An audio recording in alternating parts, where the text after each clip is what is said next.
بسم اللہ الرحمن الرحیم۔ السلام علیکم۔ آج میں مختصر سا قصہ بیان کروں گا پیغمبر حضرت یوسف علیہ السلام کا۔ حضرت یوسف علیہ السلام حضرت یعقوب علیہ السلام کے بیٹے تھے۔ ان کے 10 سوتیلے اور ایک سگا بھائی تھا۔ یوسف علیہ السلام بے حد خوبصورت اور خوب سیرت تھے۔ حضرت یعقوب علیہ السلام ان سے بہت زیادہ پیار کرتے تھے۔ اس پر ان کے سوتیلے بھائی ان سے بری طرح حسد کرنے لگے۔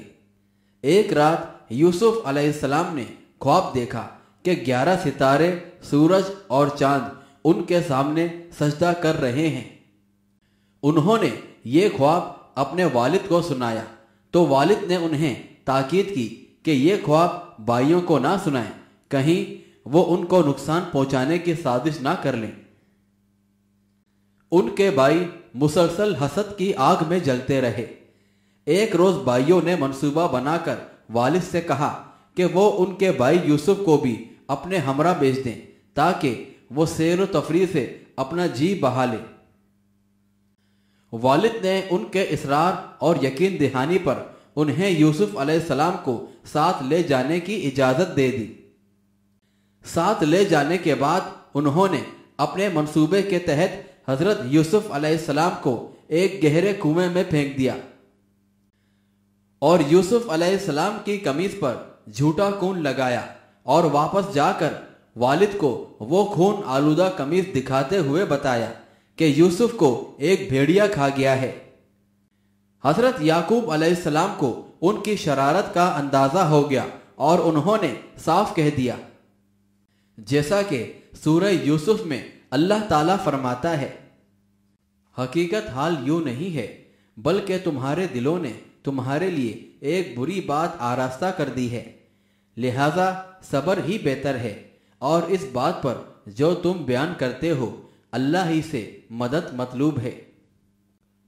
بہرحال ادھر یہ ہوا کہ یوسف علیہ السلام جس کنویں میں پڑے ہوئے تھے اس کے قریب ایک قافلہ آ رکا۔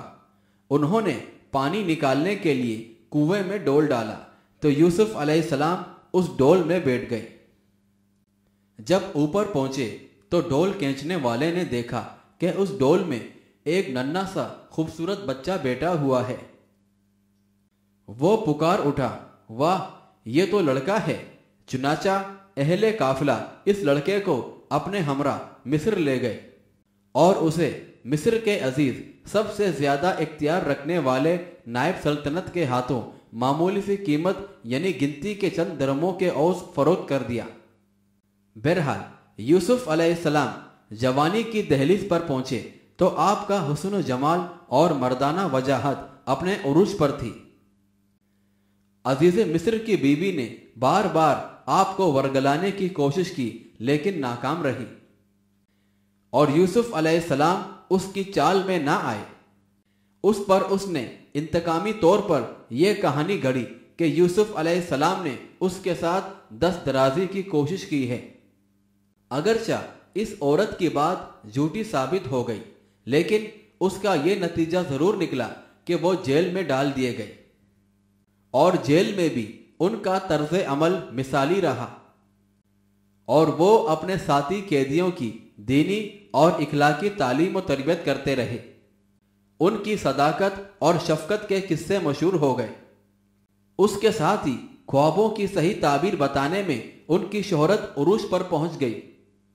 ایک مرتبہ 2 قیدی ساتھیوں نے انہیں اپنا خواب بتایا جس پر انہوں نے ایک کو بتایا، تمہیں بہت جلد رہا کر دیا جائے گا اور تم بادشاہ کے خادم خاص بن جاؤ گے۔